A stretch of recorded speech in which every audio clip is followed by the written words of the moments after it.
大家好，我是浪哥，我们继续维修微根机。这是一台173的机器，用户说这台机器行走不正常，工作的时候没有力气。我们先启动机器看一下什么问题。这台机器启动有点特殊，启动既然需要2个人配合。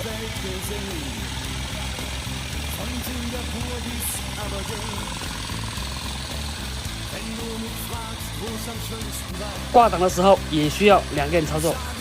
挂档后，我们看一下轮子转动情况，很明显轮子有卡顿现象，并且变速箱有异响。好了，经过我们试机后，问题已经找到。首先，我们放掉机油，机油没有溢出来，我们找个东西通一下。有没有听到铁线掉落的声音？取掉油门线，卸掉保险杠，取掉螺丝，将动力卸下来，取掉法兰盘的6个螺丝，将法兰盘卸掉，取下行走轴，检查一下行走轴的齿轮，齿轮磨损得非常大。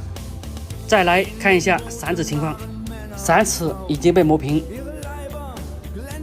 取掉螺丝，将上箱体与下箱体分开，将长散齿取掉。我们来看一下散齿的磨损程度，8个齿已经磨掉6个齿。换上一套全新的齿轮，准备给它装机。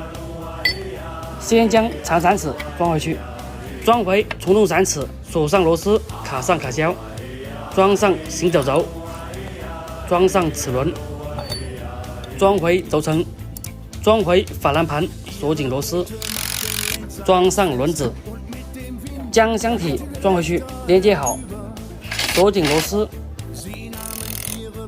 装好指垫，打上密封胶，再将动力装回去，锁紧连接螺丝，装回保险杠，装好油门线，加上新的润滑油。一切准备就绪后，我们准备启动试机。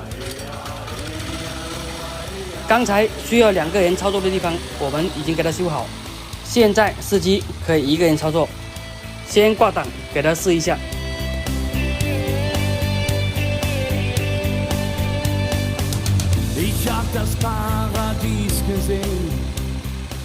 轮子转动非常平稳。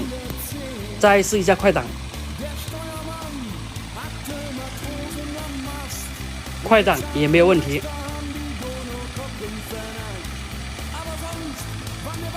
经过维修后，机器恢复正常。